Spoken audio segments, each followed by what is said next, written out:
Thank you for clicking on this video. I hope you enjoy. And if you do, then don't forget to like and subscribe. Ring that notification bell so you stay up to date on further content.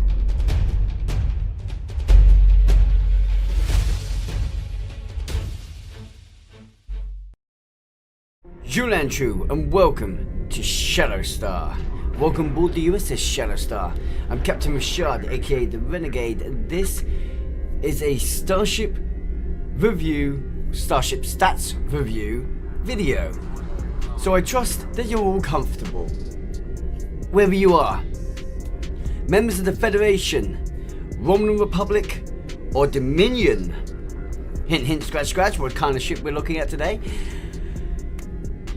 I hope that you're nice, comfortable, have your beverages, and ready to be reintroduced to a magnificent and powerful ship. Though this ship specializes in one area, it is definitely a useful and mighty ship in that area. And to second this, she's pretty good at others. So, without further ado, and let's get properly into this review, allow me to introduce to you, once again, the Akira Class, primary feature of the brand new, or newly introduced, should I say, because I guess it's not brand new, the newly introduced Ships of the Line bundle, the Akira Class. So, she's had a complete rework over to make her as accurate, screen accurate as Cryptic can get her. New updated HD textures really give a 3D and proper life feel to this ship. She truly pops now. Just look how beautiful her shading, whole texture and colours are. It's just, yes! Love it. I thank you SEO for doing this with this ship. She looked good beforehand, but this is better. On screen you are actually seeing her with a new Akira type hull, but we will have a very quick look over the actual updates and visuals of each ship as I look at certain parts that come with different ships. In this bundle you get access to the Tier 3 Thunderchild Heavy Escort refit, the Tier 5 Armitage Heavy Strike Wing Escort, and the Tier 6, on screen, Elite Class Heavy Strike Wing Escort. I say on screen, but this obviously is the Akira's visual, not the Elite's visual. If you're wondering what the other ships look like, as I talk about their consoles, I will have them on screen, so give me time for that one. I will also be doing visual reviews. Finally, in this bundle you get access to the One Fleet module. This is the thing though, that One Fleet module is great. Why? Because so long as you have, well, so long as you are part of a Star Trek Online fleet, Federation fleet, with access to a Tier 5 shipyard, 20,000 fleet credits, I believe it is, and, well, your fleet has the tokens to build ships, you will beautifully be able to get a hold of this ship. And the fleet variant of this ship is definitely something to look at. So we will talk about the Tier 6 and the fleet Tier 6 within this review. So let's actually get started. We'll go through the stats first of all. Standardly, this ship is looking at a normal hull modifier of 1.06 reoccurring. In her fleet variant, this is 1.173 reoccurring. Not a huge upgrade to the hull, but substantial enough. Her hull plating therefore counts as, at level 65 on standard, 48,000 hull, and on fleet, 52,800 hull, amounting for a fair bit of defense on the fleet and an average amount of defense on the standard. Shield modifier is 0.9 on normal and 0.99, might as well say 1, on the fleet, giving her an okay amount of shield defense average to a cruiser almost. Turn rate stays the same across the board with a pretty substantial 15 and an impulse modifier of 0.2. Her inertia rating is at 60, and for both variations, once again, bonus power settings sit nicely at plus 15 for weapons and plus 5 for engines. Overall, from what we've got so far, we can see that this ship is very agile and fairly average on defense. Her weapon layout is 4 forward, 3 aft, your typical Escort of its period of release. She has been updated though with the experimental weapon slot. On this ship, that experimental weapon isn't special, it's just your standardly fitted experimental weapon doing the average damage. She can also obviously equip dual cannons, as all Escorts practically can. I think there might be one Escort that can't, which is obviously going to be one of this ship's strongest strengths. And she has 2 device slots. Up and the most though the tier 3 variation of the ship does not have this. The Armitage and Alita both are strike wings and therefore come equipped with a hangar bay. This hangar bay is normally equipped with a Peregrine fighter support.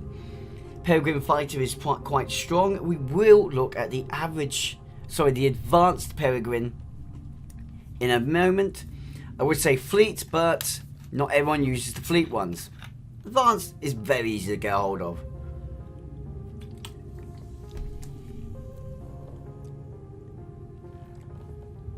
Her console positions are quite interesting. On the standard, we're looking at 5 tactical, 3 engineering, and 2 science.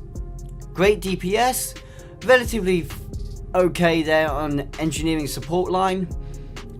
Unfortunately, with a hull and shield, not really great tank. And science is obviously its weak spot. However, like I said, the fleet has its advantages.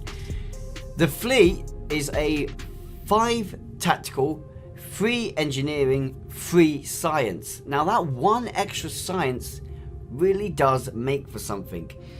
Now this ship is no longer just a tactical DPS great ship and average in the other areas.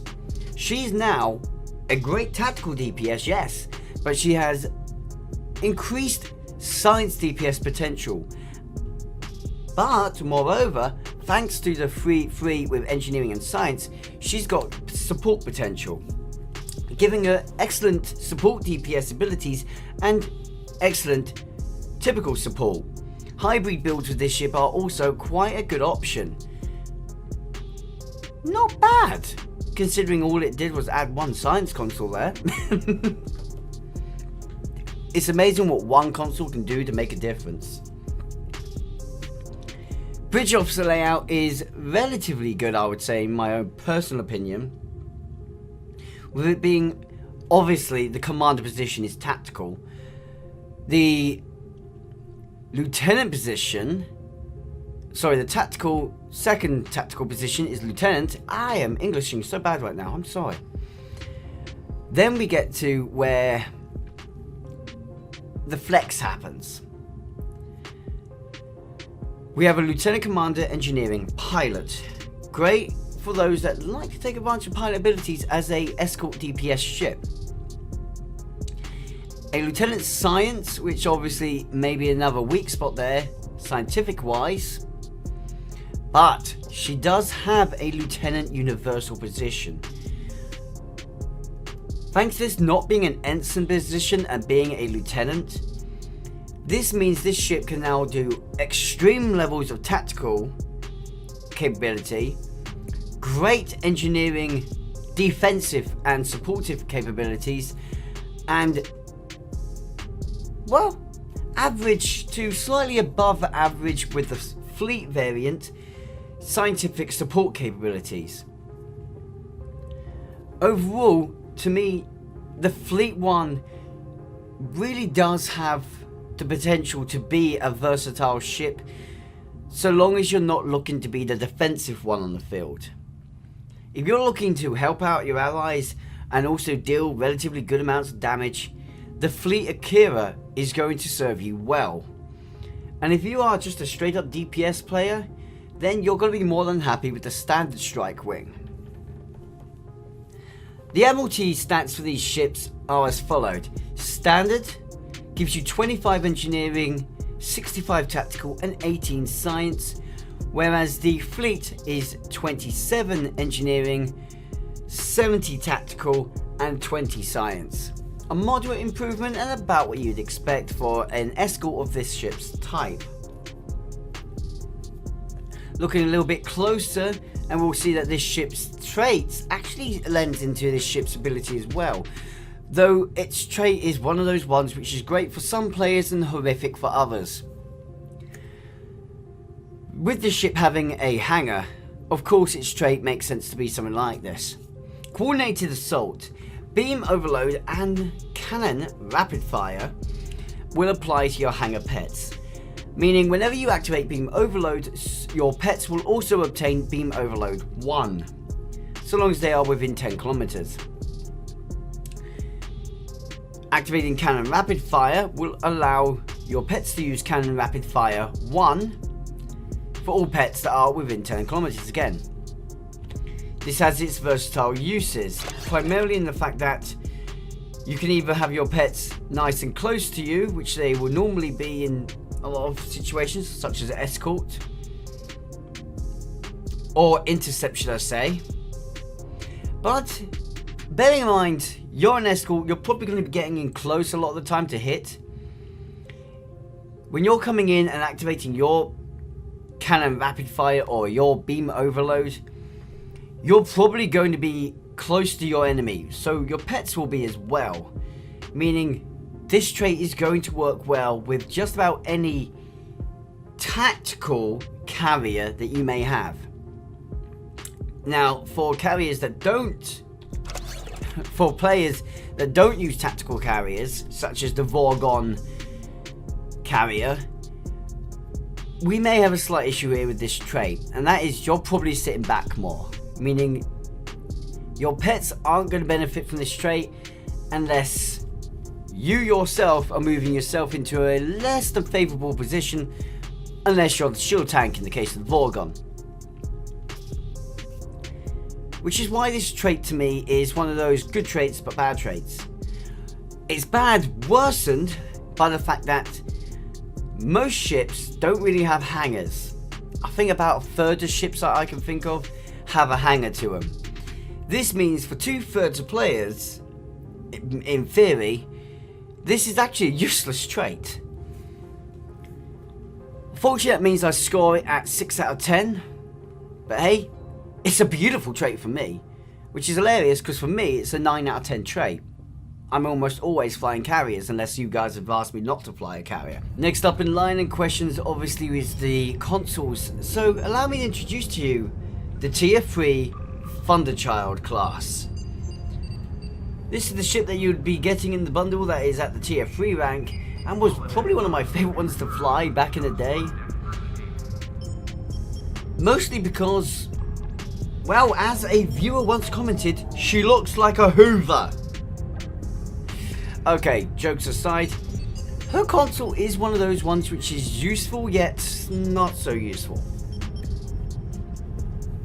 The point defense system is a low ranking universal console. As it's a tier 3 rank console, unfortunately it has no passive abilities like you do with tier 6 rank consoles. However, her active ability is, well, quite good. It automatically targets nearby foes and it deals 429.2 phaser damage times 4 per second for 10 seconds. This is divided among the targets it hits, with times 3 damage to frigates and times 20 damage to small craft. Small craft being like the Peregrine Fighter, frigates being like Miranda classes, birds of prey. So it's quite an effective little console. It also boosts your own accuracy by plus 25 during the active period of the point defense system. To be fair, this makes the console quite good. Very good at keeping you alive when you've got lots of enemies firing tricobalt devices at you, bearing in mind that a heavy tricobalt device could quite easily decimate your ship. Secondary to state, this is one of those consoles which actually maintains its use even outside of its typical use. You see that 429.2 phaser damage is quite high. In fact, considering it has a 360 attack arc, it's superior to a turret, which is pretty good. It deals about the same damage as the cannon does, but with better targeting arc. You cannot complain of that, in my personal opinion. Next up, we have the Armitage class, a ship I don't actually have. Oh, that's awkward. The Armitage class, well, comes with the photon point defense system. Much like the Thunderchild's point defense system, this one protects the ship with a 360-degree attacking arc, probably making use of those 8 circular discs you can see on the upper hull. Now, here's the good thing about it. The photon point defense system is actually firing photon torpedoes, full-size photon torpedoes at the enemy.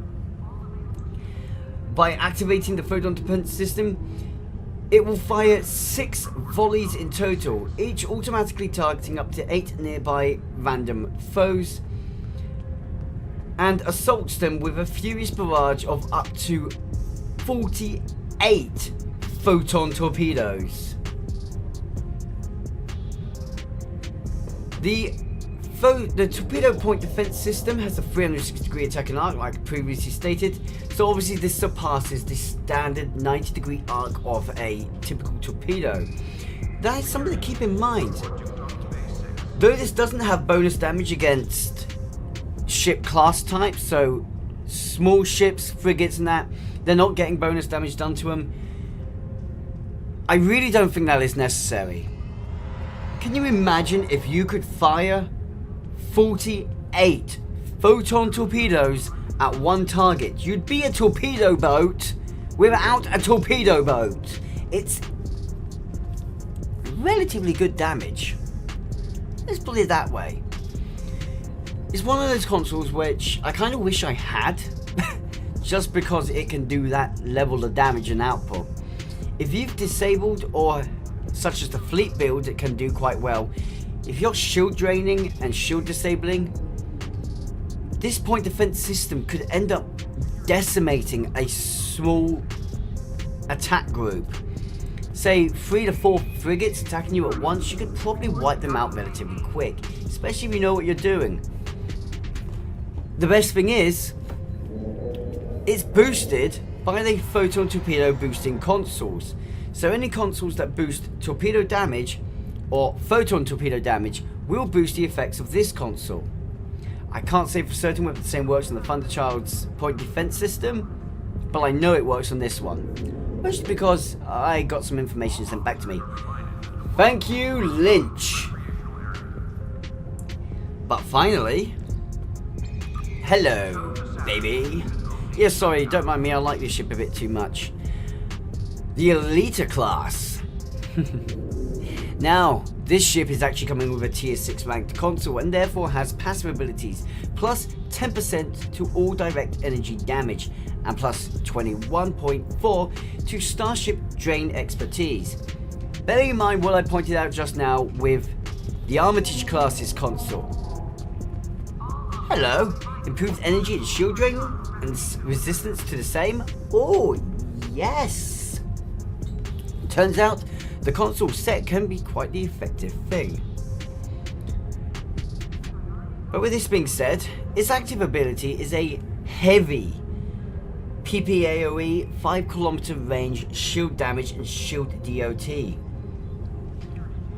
Minusing shield hardness. That's right, the actual console of the tier 6 variant is designed to take shields out. With minus 4,275.3 to all facing shields, minus 285 to all shields for 10 seconds per second, and a decrease to target shield resistance by 10% for 10 seconds. This ability is devastating on a battlefield. Bearing in mind, the ultimate defense against a Escort is to maintain that shield and hull strength.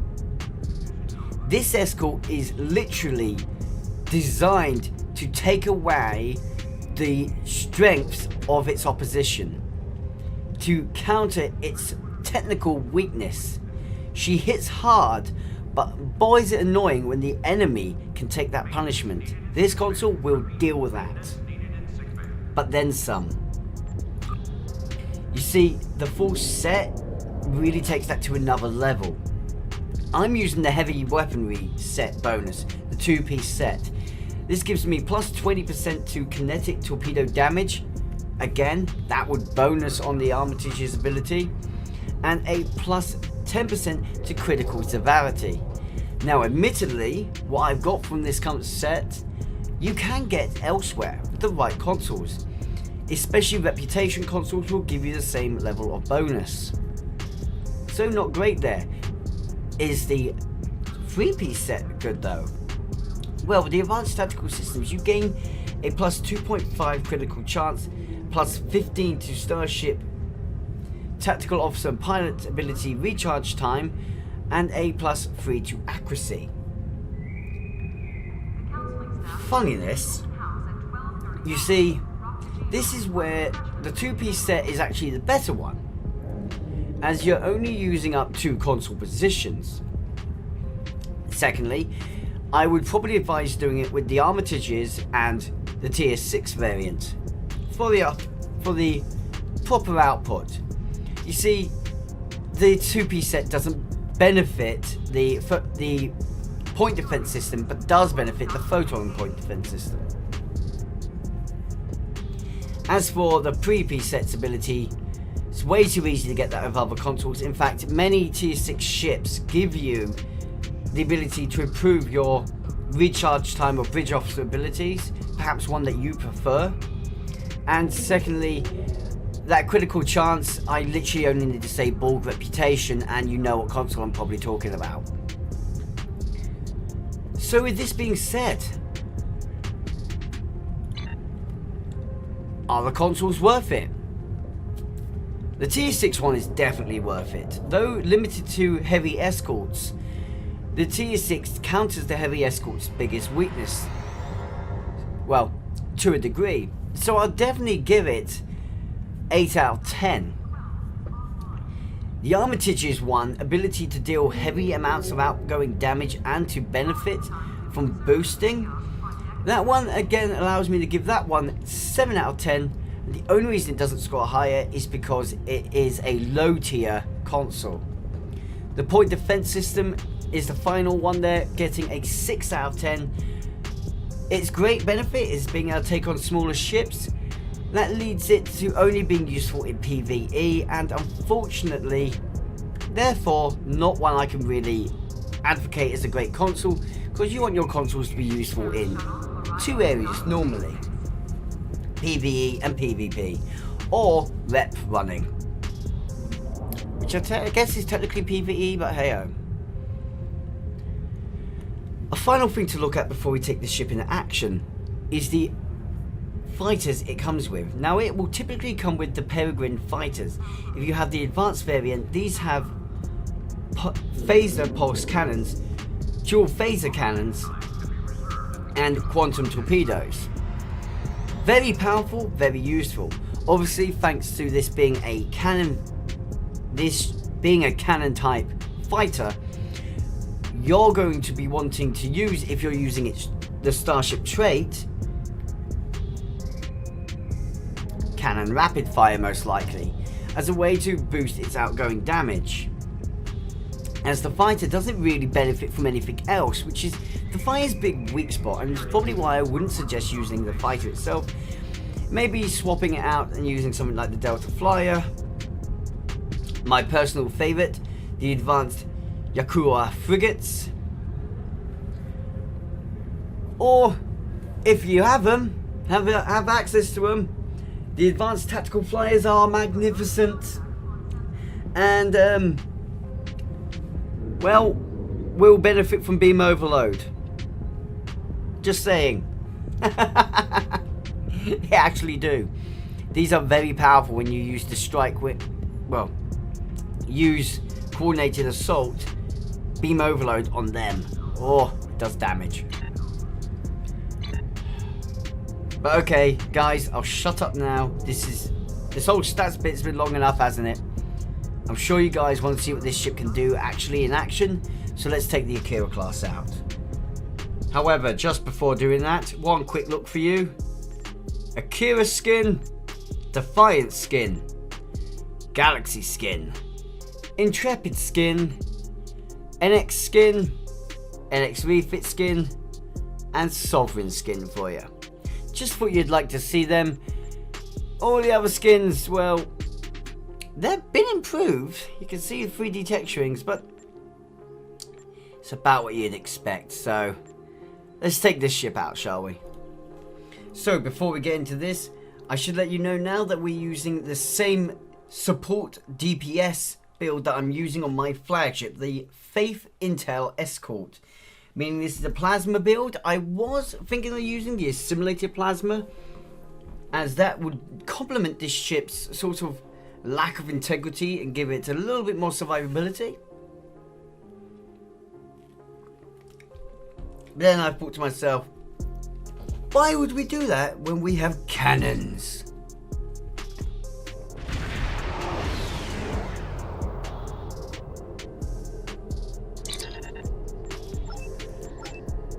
So do not worry, you will not be assimilated yet. But it's time to teach the Jem'Hadar where they stand. First of all, these ships all actually classify as small base ships, so I'm sure some of you would love to see exactly how much the point defense system can do to them. I mean, look at my shields are not holding up.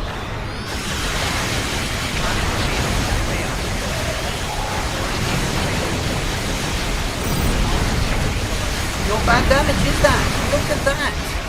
The point defense system nearly took a ship out. Is that not something to just go all at? I personally find that quite impressive to see. I'm not even using any real power out of this ship.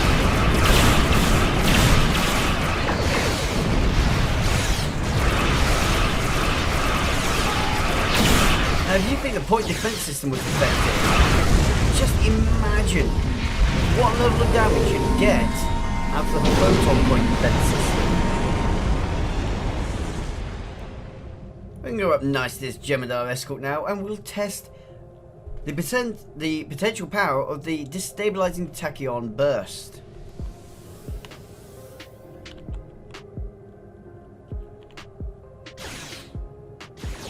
Well, if my fighters don't want to say hi to it first. Having said that, all of my fighters are just doing a lot more damage than I expected. Oops. Hey look, high output.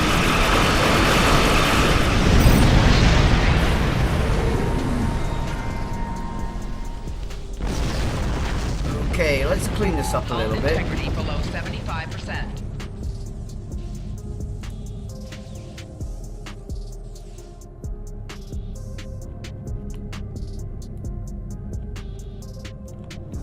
That's all hanger pets in.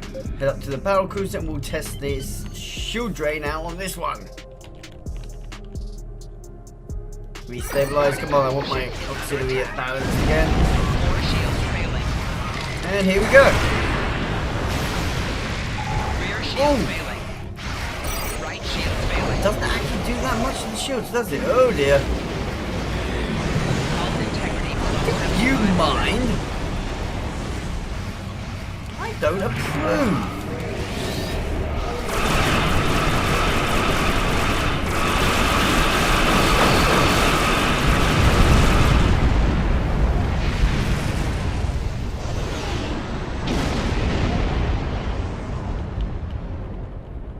Oh, hello down there, buddies. Are you all you wishing to play? 4 shields remaining. I think it is pretty safe to say that this ship can dish out a heavy amount of damage than it wants to. That scatter volley could be a bit fun right now. Yeah, why not?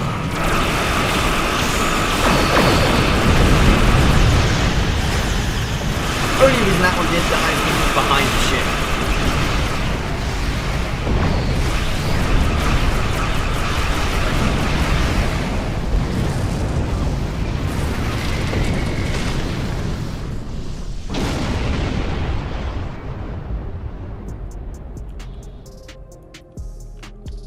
This isn't even the fleet variant, guys. I would have had more drain capability with the shields if I had the fleet version. Damn, this ship is capable. Definitely an underestimated escort ship. I don't think this one gets enough love. Everyone bats on about the Avenger class and the Armitage class. Armitage class? No, sorry, Avenger and... I forgot the name of its...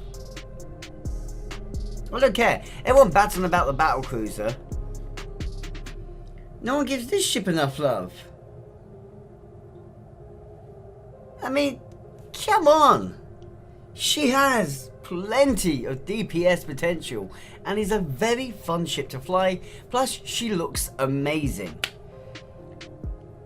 Though if I was to score her, I'm sure you've already guessed, as a tank, she scores terribly. Absolutely terribly, but she's an escort ship. It's not fair to do that one. As a support ship, you still should be considered unfair, but I'm going to score this one, and I would actually score her at a 6 out of 10 for normal, but a 7.5 out of 10 for her fleet variant. However, as a DPS ship, well, yes, she can't science DPS very great. The fleet variant slightly better. As a result, where the science one will get a 9 out of 10 from me, sorry, the fleet one will get a 9 out of 10 from me, her typical form gets a 8 out of 10. She's a good escort. She has plenty of capability, she's fun, she looks good, and her consoles, despite some of them being a little bit outdated, still have versatile usage even now. You can't really complain at that. And considering, again, this is a 6,000 Zen bundle that we are talking about here. The ship herself, the Elita alone, is available at 3,000 Zen. Certainly, if you need one of these ships, pick up just one. But if you're looking for a new escort that's going to be able to fly well and function well for you, definitely, guys, consider this bundle. You will have access potentially to the fleet variant so long as you're in the right kind of fleet to get it. And she has more than enough capability to fly with the heavy hitters. She might not be top dog, but she can still make the top dogs whine. And you gotta give her credit for that. Hope this video has been helpful to you guys, and if you guys have any thoughts on the ship, then please comment below and let me know what you think of her. Certainly, I am very happy to see that we have got this ship given to us in a more suitable standard, or should I say this bundle given to us in a more suitable standard than the legendary Starship bundle. Thank you, STO, for hearing the criticism and giving us these new ship like this. and I look forward now to any future ships of the line. To my very generous donators and patrons for supporting this channel, a huge thank you to you.